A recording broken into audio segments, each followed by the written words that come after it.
Choice is there. For example हमने समझा था कि रेड बॉल या वाइट बॉल, ठीक है। इसी तरह से यहाँ कोई चॉइस नहीं होती, यहाँ सीक्वेंस एज इट इज बनी रहती है। हम इसको भी हम एग्जाम्पल से समझ चुके हैं, ठीक है, कि no choice in sequence also. Sequence में भी किसी तरह की कोई चॉइस नहीं होती। हमने कहा कि पहली बॉल ब्लैक आनी चाहिए, फिर अगली रेड आनी चाहिए, ठीक है, फिर अगली वाइट आनी चाहिए, तो सेम इसी सीक्वेंस में ही होना चाहिए, ठीक है। जबकि एडिशन थ्योरम में हम क्या करते हैं, एडिशन थ्योरम में हम ये मानकर चलते हैं कि जो हमने कहा कि ब्लैक बॉल या रेड बॉल या वाइट बॉल, जब हम चॉइस दे रहे हैं तो वहां पर एडिशन थ्योरम। तो किस तरह से क्वेश्चंस आते हैं, देखो अलग अलग से मल्टीप्लिकेशन और एडिशन थ्योरम को ढूंढना बड़ा मुश्किल है, दोनों लगभग साथ साथ लागू होती है। तो इसके कुछ आज एग्जाम्पल लेंगे हम, उस एग्जाम्पल से ये क्लियर हो जाएगी कि कहाँ किस सिचुएशन में कौन सी थ्योरम हमें लागू करनी चाहिए, ठीक है। तो आज इसको समझते हैं, फिर इसके बाद बेस थ्योरम का नंबर आ जाएगा। तो एक एग्जाम्पल मैं ले रहा हूँ, इसमें बड़ा इंटरेस्टिंग सा है। आप देखिए इसको कि एक बैग है, ठीक है, it contains 8 white and 4 red ball, ठीक है। मैं सिंपली इसको पिक्चराइज कर देता हूँ। एक बैग है भाई, ठीक है, और इस बैग में क्या है, इस बैग में बॉल्स हैं, 8 व्हाइट बॉल्स हैं और 4 रेड बॉल्स हैं, ठीक है। 4 balls are successively drawn out, 4 ball निकालनी है एक के बाद एक, ठीक है, and not replaced, not replaced, ये वापस नहीं रखी जाएगी। मतलब एक बॉल निकाली, फिर इसको वापस नहीं रखना है, फिर इसके बाद अगली बॉल निकालनी है, फिर अगली निकालनी है, फिर अगली निकालनी है, ठीक है। What is the chance that they are alternatively of different colour. हमें प्रोबेबिलिटी निकालनी है कि ये जो बॉल्स आएगी अल्टरनेटिव ऑफ डिफरेंट कलर, अलग अलग कलर की आनी चाहिए। अब अल्टरनेट डिफरेंट कलर कैसे बनता है कि जैसे व्हाइट फिर रेड, फिर व्हाइट फिर रेड, या रेड फिर व्हाइट, रेड फिर व्हाइट, इस तरह से होनी चाहिए। 4 बॉल्स हमें ड्रॉ करनी है। अब यहाँ कौन सी थ्योरम लगेगी, क्या क्वेश्चन है, कैसे सॉल्यूशन होगा। देखिए मैंने आपको पहले बताया कि प्रोबेबिलिटी में ऐसा कोई फॉर्मूला नहीं है कि हम कह दें कि भाई ये फॉर्मूला आप रट लीजिए और इसके हिसाब से हो जाएगा, नहीं। यहाँ आपको सोचना है, समझना है कि क्या पूछा जा रहा है और हमें क्या करना है। आप फिलहाल इस क्वेश्चन को देखिए। अब मैंने कहा कि 4 बॉल आनी चाहिए और ये अल्टरनेट ऑफ डिफरेंट कलर्स के आनी चाहिए। अब मान लीजिए मैं यूं कहता कि भाई बॉल ऐसे निकालनी है कि पहली बॉल व्हाइट होनी चाहिए, फिर अगली बॉल रेड होनी चाहिए, फिर अगली व्हाइट होनी चाहिए, फिर अगली रेड होनी चाहिए। ये भी अल्टरनेट ऑफ डिफरेंट कलर्स है ना। तो लेकिन मैं यूं कहता कि नहीं पहली व्हाइट होनी चाहिए, फिर रेड, फिर व्हाइट, फिर रेड, तो मैं आपको कोई चॉइस नहीं दे रहा हूं। तो यहाँ सिंपली मल्टीप्लीकेशन थ्योरम लगनी है। लेकिन यहाँ या फिर यूं कहा होता कि भाई पहली वाली रेड आएगी और उसके बाद अल्टरनेटिवली ऑफ डिफरेंट कलर्स होनी चाहिए, रेड व्हाइट ऐसे चलनी चाहिए, तब भी आपके पास चॉइस नहीं होती। लेकिन मैंने ऐसा कुछ नहीं कहा, हमने कहा कि अल्टरनेटिवली ऑफ डिफरेंट कलर। तो भाई अल्टरनेट डिफरेंट कलर तो ऐसे भी हो सकता है और ऐसे भी हो सकता है, ये भी पॉसिबल है और ये भी पॉसिबल है, दोनों में से कोई भी चीज पॉसिबल है। यानी कि इसमें और इसमें क्या थ्योरम लगने वाली है, एडिशन थ्योरम, ठीक है ना। लेकिन अब अगर बोल्ड रेड आ गई है तो आगे चॉइस नहीं, रेड के बाद अगली व्हाइट ही आनी चाहिए, फिर अगली रेड ही आनी चाहिए, फिर अगली व्हाइट। या अगर आपके पास पहली बॉल व्हाइट आ गई तो फिर अगली रेड आनी चाहिए, फिर अगली व्हाइट आनी चाहिए, फिर अगली रेड आनी चाहिए, ठीक है। तो यहाँ चॉइस है लेकिन इधर चॉइस नहीं है। तो इसका मतलब इस क्वेश्चन में दोनों थ्योरम लगने वाली है, मल्टीप्लिकेशन थ्योरम भी और एडिशन थ्योरम भी, ठीक है। मल्टीप्लिकेशन थ्योरम कैसे, इस कॉम्बिनेशन में या इस कॉम्बिनेशन में, इन दोनों में मल्टीप्लिकेशन थ्योरम, और ये होगा या फिर ये होगा, इन दोनों में से कुछ भी हो सकता है, तो यहाँ पर एडिशन थ्योरम, ठीक है। तो लैंग्वेज आप किस तरह से लिखेंगे, आप लिखेंगे 4 बॉल्स ऑफ डिफरेंट कलर्स। मैं अब यहाँ लिखूंगा नहीं, मैं सिर्फ बोल रहा हूँ, आप मुझे फॉलो कर सकते हैं कि 4 बॉल्स ऑफ डिफरेंट कलर्स, ठीक है, can be successively of different colours can be drawn in 2 following veg, ठीक है। 2 वेज आर देयर, दो तरीके यहाँ हो सकते हैं। कौन से दो तरीके हो सकते हैं कि या तो वो स्टार्ट हो कहाँ से, रेड से, या फिर वो कहाँ से स्टार्ट हो, व्हाइट से। तो दो तरीके हो सकते हैं, या तो फर्स्ट बॉल को लेकर चॉइस है। फर्स्ट बॉल व्हाइट हो सकती है या रेड हो सकती है। पहली बॉल का हमें नहीं पता कौन सी हो, लेकिन व्हाइट के बाद अगली मुझे पता है रेड होनी चाहिए, फिर अगली व्हाइट, फिर अगली रेड। और अगर फर्स्ट बॉल रेड आती है तो फिर ऐसे शुरू होगा, रेड व्हाइट रेड व्हाइट। तो पहले हम ये निकालते हैं कि ये व्हाइट रेड अगर ये वाला कॉम्बिनेशन चले तो उसकी प्रोबेबिलिटी क्या होगी। ठीक है, बैग में भी पोजीशन क्या है, बैग की पोजीशन मैंने आपको लिखवाई कि 8 व्हाइट बॉल है और 4 है यहाँ पर रेड बॉल। तो अगर पहली बॉल व्हाइट आनी है तो फर्स्ट बॉल, टोटल बॉल कितनी है, 12। तो फर्स्ट बॉल व्हाइट आने की probability 8 divide by 12, 8 white ball है, टोटल बॉल 12 है। ठीक है, मल्टीप्लाई, क्योंकि अगली में अब चॉइस नहीं है, नेक्स्ट कौन सी होनी चाहिए, रेड होनी चाहिए, रेड बॉल। अब रेड बॉल कितनी है भाई यहाँ 4, लेकिन बॉल अब एक आपने निकाल ली और नॉट रिप्लेस्ड, हमने बताया कि बॉल को वापस नहीं रखना है, तो अब एक बॉल कम हो चुकी है, व्हाइट में से एक बॉल निकल चुकी है, तो टोटल बॉल कितनी रह गई है, 11। तो 4/11। अब आगे देखो, नेक्स्ट बॉल फिर से कौन सी होनी चाहिए, व्हाइट। अब व्हाइट बॉल एक तो निकल चुकी है पहले, टोटल कितनी रह गई, 7 व्हाइट बॉल रह गई है और एक रेड निकल चुकी है यहाँ से, तो 7 अब 11 में से एक बॉल और कम हो चुकी थी, 10। अब रेड भी 4 थी, एक बॉल रेड कम हो चुकी है, रेड बच रही है 3 और टोटल बॉल कितनी बच रही है, 9। ठीक है ना, क्योंकि एक एक बॉल यहाँ से कम हो गई।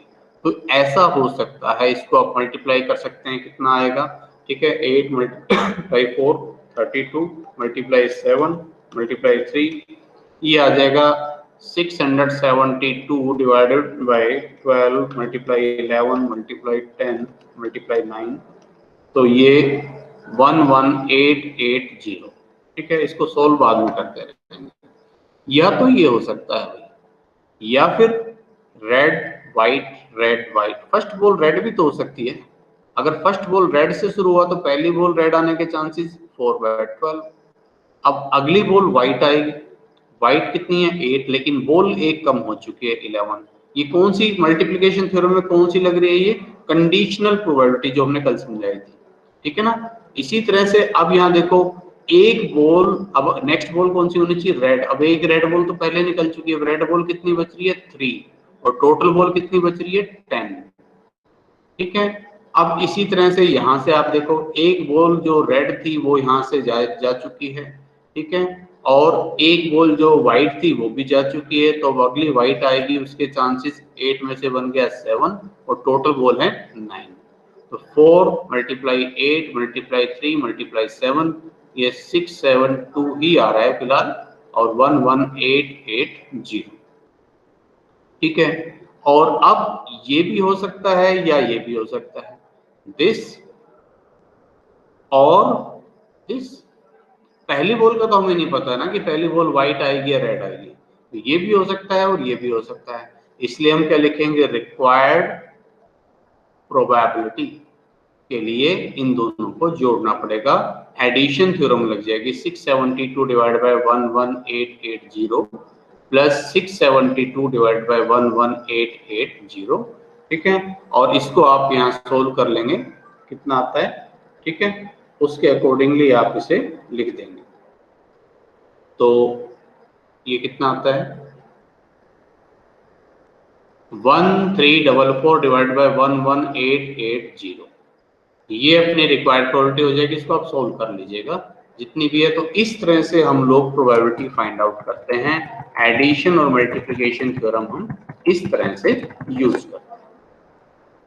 तो हाँ, अब देखो, इसी क्वेश्चन में मैं आपसे यूं पूछ रहा होता कि भाई आपने 4 बॉल निकाली विदाउट रिप्लेसमेंट, चारों बॉल रेड आएगी, इसकी प्रोबेबिलिटी निकालो, तब क्या करते हैं, तब सिंपली मल्टीप्लिकेशन थ्योरम लगनी है। पहली बॉल रेड आने के चांसेस 4/12, अगली बॉल रेड आने के चांसेस, अब एक रेड तो निकल चुकी, 3/11, अगली बॉल रेड आने के चांसेस, एक बॉल रेड जा चुकी है तो 2/10, अगली बॉल रेड आने के चांसेस 1/9। ये हो जाता है, चारों बॉल रेड रेड रेड और रेड। इसी तरह से चारों वाइट वाइट वाइट और वाइट अगर मुझे चाहिए तब क्या करता, तब मैं करता 8 बाई 12, 7 बाई 11, 6 बाई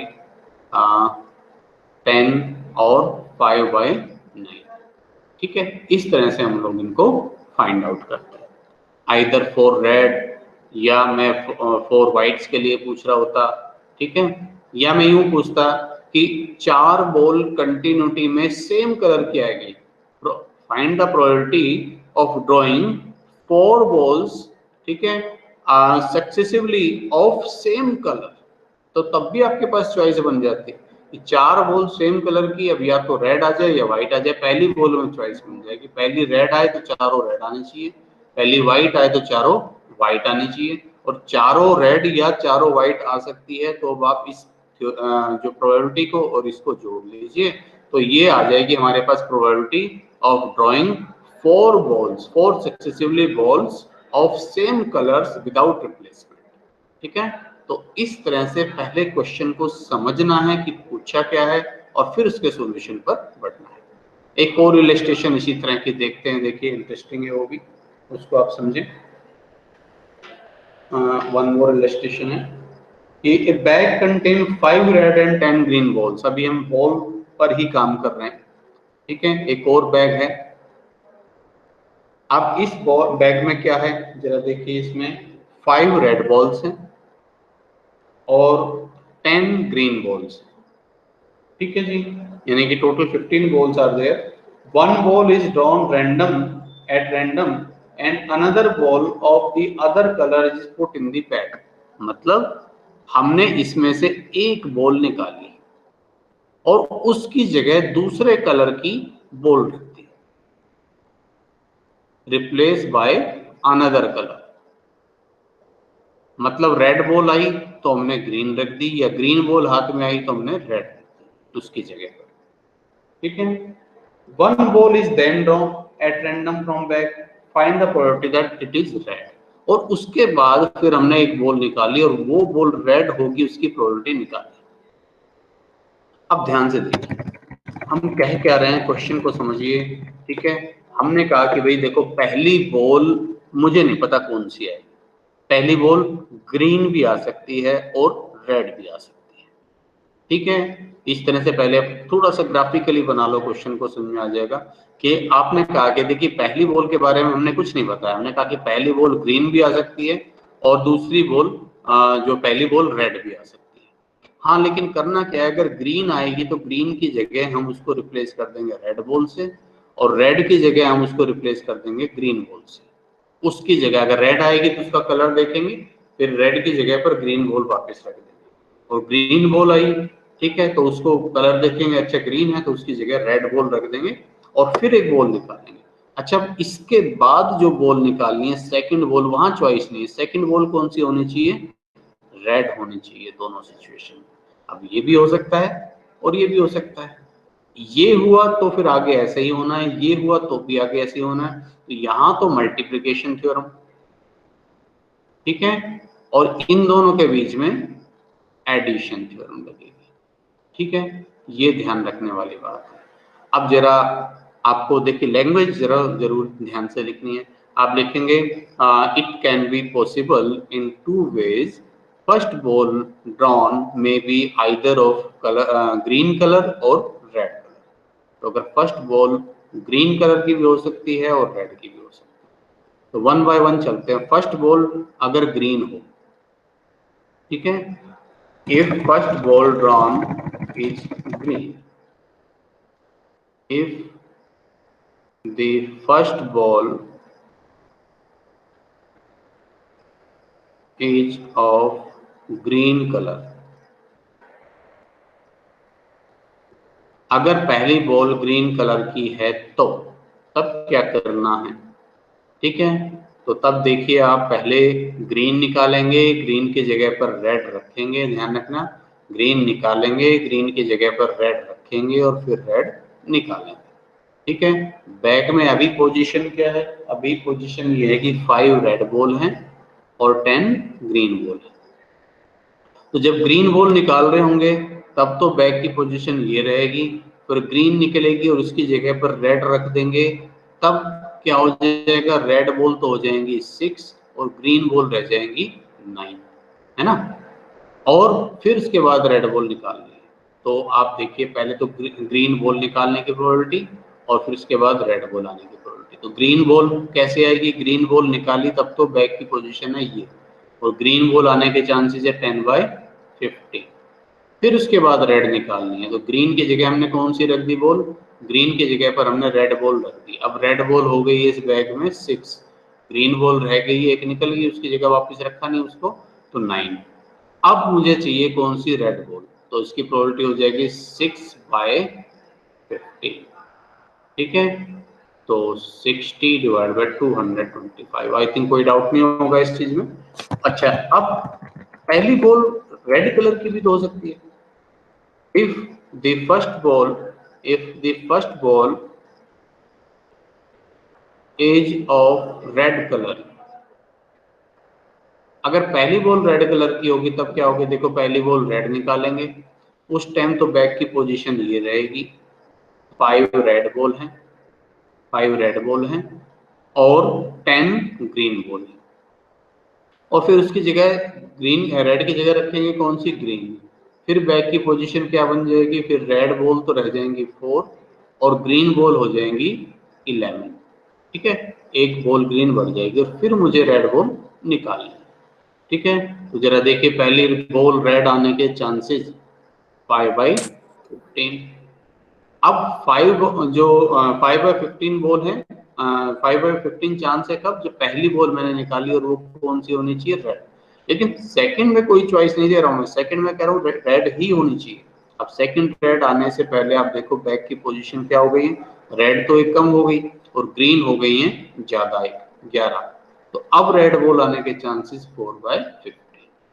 तो अब प्रोबेबिलिटी देखिए कितनी हो जाएगी, 5×4 = 20/225। अच्छा, हो ये भी सकता है और हो ये भी सकता है, दोनों में से कुछ भी हो सकता है। तो अब ये या ये, जब इन दोनों में चॉइस है दिस और दिस, तो इन दोनों के बीच में कौन सी थ्योरम लगेगी, एडिशन थ्योरम। तो रिक्वायर्ड प्रोबेबिलिटी क्या हो जाएगी, रिक्वायर्ड प्रोबेबिलिटी हो जाएगी 60/225 प्लस 20/225, तो 80/225, ये अपनी रिक्वायर्ड प्रोबेबिलिटी आ जाए, ठीक है। आई होप ये आपको समझ में आ गया होगा इसमें। अब इस क्वेश्चन को पिछली बार की तरह कभी बना सकते थे, हम ये कर सकते थे कि हम एक बॉल निकालेंगे, 1 बॉल निकालेंगे, अदर कलर की बॉल रखेंगे और फिर एक बॉल निकालेंगे। मैंने इस क्वेश्चन में तो क्या था, रेड है ना, सेकंड बॉल रेड बोल रहे थे, मैं कह रहा हूँ फिर एक बॉल निकालेंगे और ये अल्टरनेटिवली ऑफ डिफरेंट कलर की होगी, उसकी प्रोबेबिलिटी निकालो। तो तब क्वेश्चन कैसा बन जाता कि पहली बॉल रेड आई है तो रेड की जगह हम ग्रीन रख देंगे और फिर अगली बॉल अल्टरनेटिवली डिफरेंट कलर की यानी कि ग्रीन निकालनी है, और पहली बॉल अगर ग्रीन आएगी तो ग्रीन को रेड से रिप्लेस कर देंगे और फिर बॉल कौन सी निकालनी है, रेड।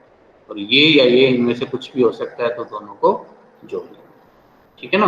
तो फर्स्ट बॉल रेड तो अगली ball green, first ball green तो अगली बॉल रेड।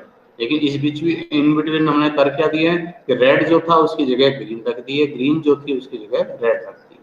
तो तब ये प्रोबेबिलिटी निकालनी होती है, जरा सोचो कैसे करते हैं। फर्स्ट बॉल अगर रेड निकालनी है 5/15, रेड बॉल हमने अपने पास रख ली, उसकी जगह हमने कौन सी रख दी, ग्रीन, और ग्रीन पहले से कितनी थी 10 और अब हो गई है 11, तो अगली बॉल ग्रीन आने के चांसेस 11/15 हो जाएंगे। या फिर क्या हो सकता है, ये हो सकता है ग्रीन और रेड, पहली बॉल ग्रीन आने के चांसेस 10/15। अब अगर फर्स्ट ग्रीन आई है तो हम ग्रीन को तो अपने पास रख लेंगे, उसकी जगह कौन सी बॉल रख देंगे, रेड बॉल रख देंगे, ठीक है। और रेड बॉल जब रखेंगे तो रेड बॉल की संख्या कितनी हो जाएगी, 6, तो 6/15, ठीक है। और इन दोनों को हम जोड़ लेंगे, ये भी हो सकता है या ये भी हो सकता है, तो इसलिए इन दोनों को हम ऐड करेंगे, ठीक। और देखिए आज बॉल से रिलेटेड ही मैं ले रहा हूँ क्वेश्चन इसमें। चलिए एक और बड़ा इंटरेस्टिंग सा क्वेश्चन है, बॉल वाला चलो बाद में लेता हूँ, या चलिए बॉल वाला बाद में लेते हैं। एक और इंटरेस्टिंग क्वेश्चन मुझे नजर आ रहा है, मैं वो लेता हूँ। इसमें आपकी बुक में लिस्टेशन 37 है, अगर आप ले रहे हैं तो। The odd against A speaking the truth, एक तो जो है प्रोबेबिलिटी में लैंग्वेज जरूर पढ़ लें, ठीक है। जब जहां लिखा हो odd against,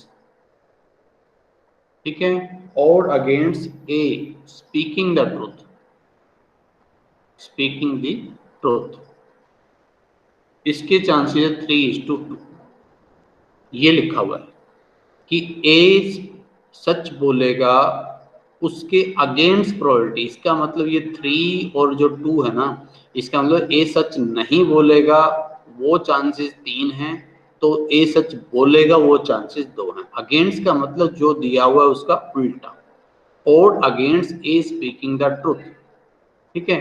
इसका मतलब प्रोबेबिलिटी, ये क्या दे रखा है, probability that A will not speak the truth, language को पकड़ लेना, A will not speak the truth, इसका मतलब ये है तेरा।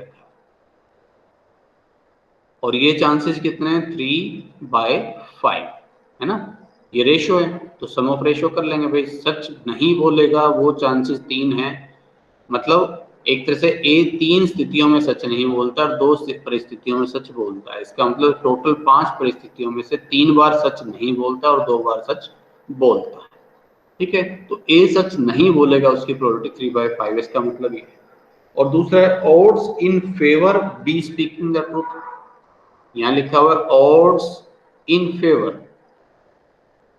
फेवर का मतलब अब जो दे रखा है वही प्रोबेबिलिटी है। Odds in favour be speaking the truth, be speaking the truth, ये 6:4, इसका मतलब है कि ए सच बोलेगा, उसकी प्रोबेबिलिटी दे रखी है 6/10, मतलब ए 6 स्थितियों में सच बोलता है और 4 परिस्थितियों में सच नहीं बोलता, यानी कि टोटल 10 में से 6 बार सच बोलता है।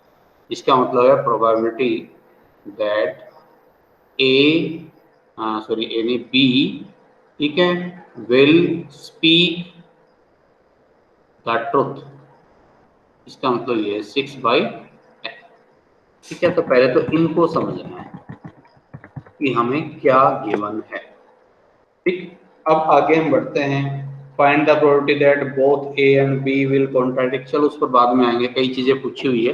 पहले मैं जरा इसी को समझाऊं कि इस तरह के क्वेश्चन को फिर कैसे मैनेज करते हैं।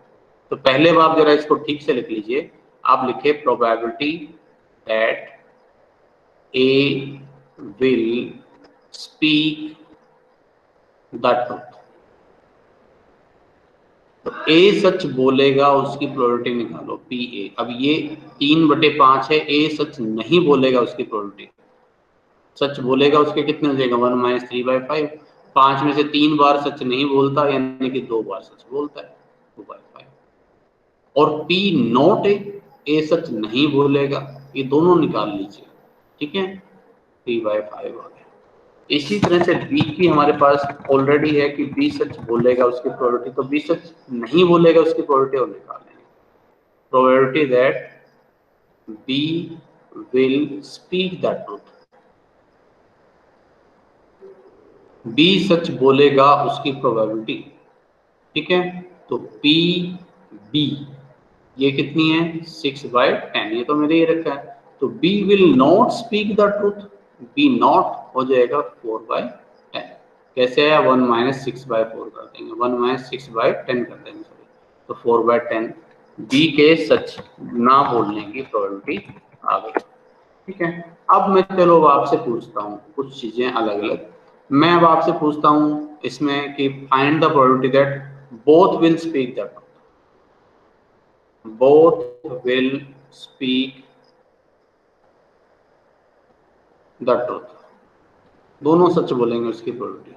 तो भाई पी ए बी दोनों सच बोलेंगे, ए सच बोलेगा उसके चांसेस तो 2/5 और बी सच बोलेगा उसके चांसेस 6/10, तो मल्टीप्लाई कर दीजिए, 12/50 हो जाएगा, सिंपल, ठीक है। ऐसे ये पूछा हुआ नहीं है क्वेश्चन में, मैं भी आपसे जो बता रहा हूँ पहले वो समझ लीजिए। अच्छा, both will not speak the truth, दोनों ही सच ना बोलेंगे उसकी प्रोबेबिलिटी निकालनी। अगेन मल्टीप्लिकेशन थ्योरम, ना ए सच बोल रहा है और ना ही बी सच बोल रहा है। 4/10, बी सच ना बोलने के चांसेस, हाँ जी 4/10 है, तो 12/50, ठीक है 12/50 ही दिया जाएगा। अच्छा, अब क्वेश्चन क्या है, क्वेश्चन ये है फाइंड द प्रोबेबिलिटी दैट, ये पूछा हुआ है probability that both will contradict on same fact, दोनों किसी एक फैक्ट पर कॉन्ट्राडिक्ट होंगे। अब कॉन्ट्राडिक्ट कब होता है, मैं कहता हूं भाई सूरज कहाँ से निकलता है, आपने कहा जी सर जो है ये पूर्व से निकलता है, ईस्ट साइड से, ठीक है, sun rises from in the east. अब ये सबको पता है, यूनिवर्सल ट्रूथ है। अब अगर मैं भी सच कह रहा हूँ, आप भी यही कह रहे हैं कि सर हाँ ईस्ट से निकलता है, तो कैसा कॉन्ट्राडिक्शन, कोई कॉन्ट्राडिक्शन नहीं, ठीक है। अच्छा, अब ध्यान से समझना, कॉन्ट्राडिक्शन कब होगा, जब या तो मैं सच बोल रहा हूँ कि मैं कह रहा हूँ नहीं ईस्ट से निकलेगा, लेकिन आप कह रहे हैं नहीं ईस्ट से नहीं निकलेगा। यह हो सकता है आप सच बोल रहे हो और मैं झूठ बोल रहा हूँ। कॉन्ट्राडिक्शन केवल तभी होगा, तो both will contradict on same fact, एक ही फैक्ट पर दोनों कॉन्ट्राडिक्ट होंगे, कब होंगे, तो ये समझना है कि कब होंगे, कौन सी थ्योरम लगेगी। तो कॉन्ट्राडिक्ट तब होंगे जब या तो ए सच बोल रहा होगा और बी सच नहीं बोल रहा होगा, या फिर ऐसा हो जाए कि ए सच नहीं बोल रहा होगा लेकिन बी सच बोल रहा होगा। इन दोनों में से कुछ भी अगर होगा तो कॉन्ट्राडिक्शन बन जाए, ठीक है। तो अब ये अपनी रिक्वायर्ड प्रोबेबिलिटी है, अब ये समझ लो। अब प्रोबेबिलिटी पी, ए के सच बोलने के चांसेस, ए के सच बोलने की प्रोबेबिलिटी 2/5 और बी के सच ना बोलने की प्रोबेबिलिटी, बी के सच ना बोलने की प्रोबेबिलिटी 4/10, ठीक है। या फिर ए के सच ना बोलने की प्रोबेबिलिटी, झूठ बोलने की प्रोबेबिलिटी 3/5 हो जाएगा, और बी के सच बोलने की प्रोबेबिलिटी, बी सच बोलता है उसकी प्रोबेबिलिटी क्या है 6/10, ठीक है 6/10। अब ये भी हो सकता है, ये भी हो सकता है, इस केस में भी कॉन्ट्राडिक्शन होगा, इस केस में भी होगा, तो दोनों में से कुछ भी हो सकता है, इसलिए दोनों को प्लस कर दीजिए, एडिशन थ्योरम बीच में लग जाएगी। तो ये कितना हो जाएगा भाई 12/50 प्लस 18/50 यानी कि 30/50, यानी कि ये हो जाएगा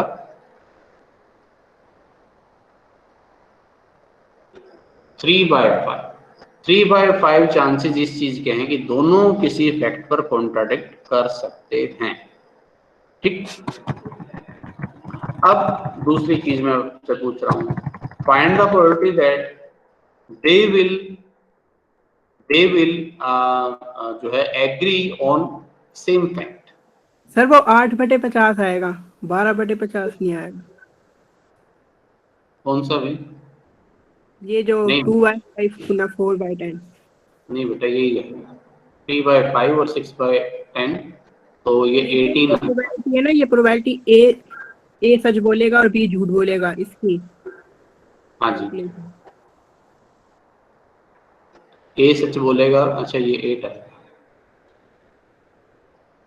चलिए इसको फिर अकॉर्डिंगली आप इसको करेक्ट कर लीजिए। 20/50 है, तो ये फिर कितना आ जाएगा भाई 4/10 यानी कि 2/5 है। अच्छा, both will agree on same fact,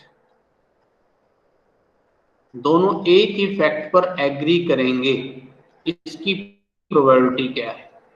अब एक चीज देखो, दोनों एक फैक्ट पर एग्री कब हो सकते हैं, अब मैं कह रहा हूं कि भाई सन जो है ईस्ट से होता है, उगता है, ठीक है, और आप भी कह रहे हैं हाँ जी बिल्कुल, तो हम दोनों ही सच बोले, तो हम दोनों एक फैक्ट पर एग्री हो सकते हैं।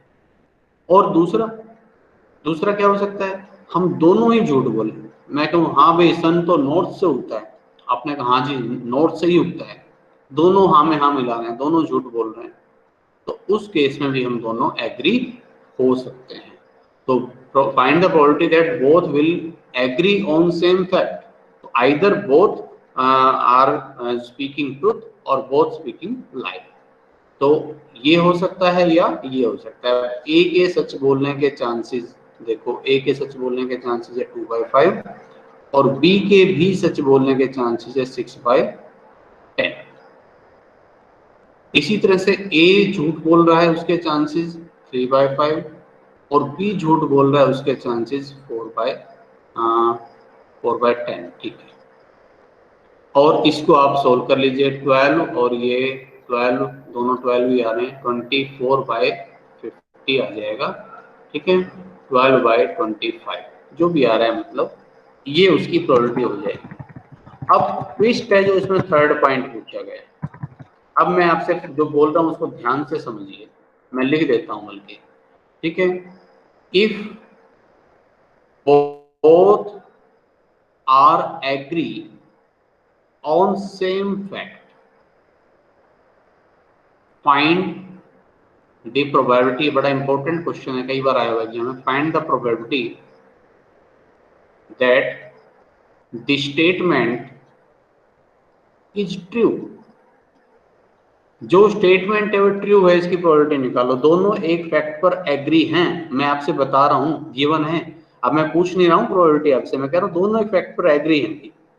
ठीक है, तो अब आप ये बताओ कि वो स्टेटमेंट ट्रू होगा, उसकी प्रोबेबिलिटी कैसे निकालेंगे? ये जो रिक्वायर्ड प्रोबेबिलिटी जो है, आप किस तरह से फाइंड आउट करेंगे? अब ध्यान दो, अब अपनी जो प्रोबेबिलिटी की जो डेफिनेशन है ना, वो लगेगी total number of equally likely cases. अब दोनों एक फैक्ट पर एग्री होंगे, उसकी प्रोबेबिलिटी क्या है? पहले तो ये तो देख ले, दोनों एक फैक्ट पर एग्री कैसे होंगे। एग्री ऐसे होते हैं, अभी अभी हमने निकाला, या तो ऐसे एग्री हो सकते हैं भाई वो, या ऐसे एग्री हो सकते हैं, या तो दोनों ही सच बोल रहे होंगे या दोनों ही झूठ बोल रहे होंगे। तो इस तरह से टोटल वो एग्री हो सकते हैं। अब इस एग्री में से वो फैक्ट सच होगा, सच तो केवल ये वाला है, यहाँ तो दोनों झूठ बोल के एग्री हो रहे हैं। तो एग्री, वो स्टेटमेंट ट्रू होगा, उसकी प्रोबेबिलिटी है PA। सिंपली PA भी मत लिख देना, ये तो दोनों के सच बोलने की प्रोबेबिलिटी है।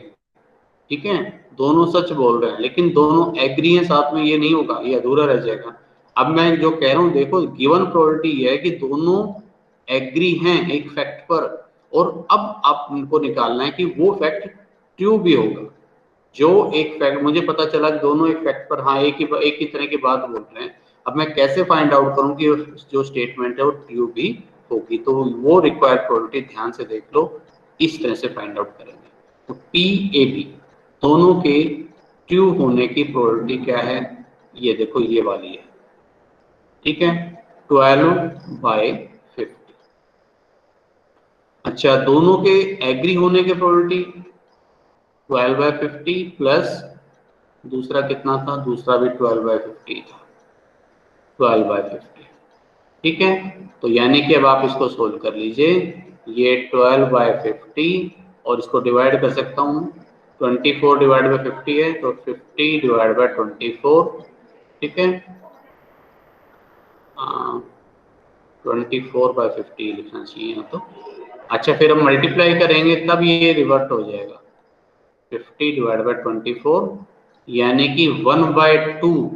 50% चांसेस हैं। अगर मुझे पता चलता है, कोई मुझे बताए, आगे बेस थ्योरम इसी पर बेस्ड है, वहां पहले से एक चीज की प्रोबेबिलिटी गिवन होगी कि हमने आपको दे दी है ये चीज, ये ऐसे है, तो बताओ इसमें से ये ट्रू होगा फॉल्स होगा, उसकी प्रोबेबिलिटी निकालो। ठीक है, एक तरह से बेस थ्योरम का यूज आ गया है, बाकी उसको डिटेल में मैं नेक्स्ट लेक्चर में एक्सप्लेन करूंगा। तो इस तरह से फाइंड आउट करेंगे। तो गिवन प्रोबेबिलिटी ये थी कि दोनों एग्री हैं एक फैक्ट पर, तो एग्री तो या तो ऐसे हो सकते हैं या ऐसे हो सकते हैं। इस एग्री में से ट्रू पर एग्री हो रहे हैं, उसकी प्रोबेबिलिटी निकालनी है। तो ये 1/2, 50% चांसेस इस चीज के हैं कि वो दोनों जिस फैक्ट पर एग्री हो रहे हैं वो फैक्ट ट्रू भी। ठीक है, तो इस तरह से आप इसकी प्रैक्टिस करिए। ठीक है, सारा बड़ा इंटरेस्टिंग है ये प्रोबेबिलिटी का सारा कंसेप्ट, आप करते रहिए, इसकी जितनी प्रैक्टिस करोगे उतनी क्लैरिटी बनती चली जाएगी। ठीक है।